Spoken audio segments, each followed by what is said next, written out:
Broke into my reserve stock of this beautiful Curly English Walnut for another bowl. Same old, just roughing out the outside, facing off. Now cut a tenon on the back end so I can flip it around and chuck it.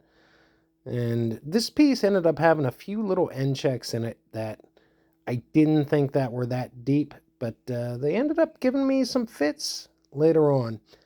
Hollowing out. You'll notice I'm leaving this one a little thicker than I normally do. That's because I'm planning on putting an inlay around the upper edge.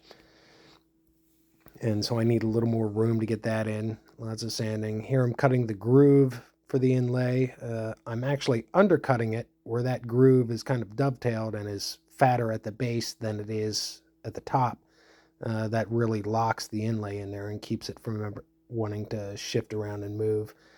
Now, here I'm mixing up some epoxy in the inlay material, which is actually it's a combination of some crushed acrylic pebbles and some mica and a few other things that really looks like granite. And I really smushed that stuff in there. But even that, once I start turning it back down, I end up with a bunch of little bubbles and chip outs that I have to constantly patch.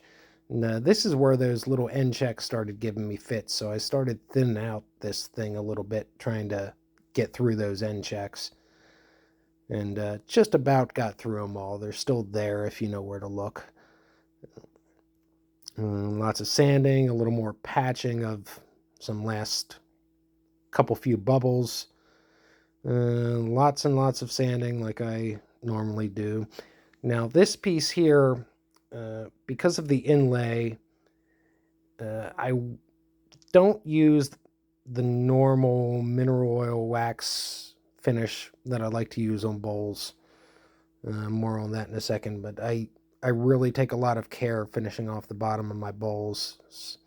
If another turner ever picks up one of my bowls and looks at it, that's the first thing I would look at and say if somebody took extra time or not. But I'm using a pure tung oil here on this one because with the inlay material, I want something that will build up a slight film, kind of to seal that inlay off. But this Curly English Walnut is just stunning stuff. Hope you like it.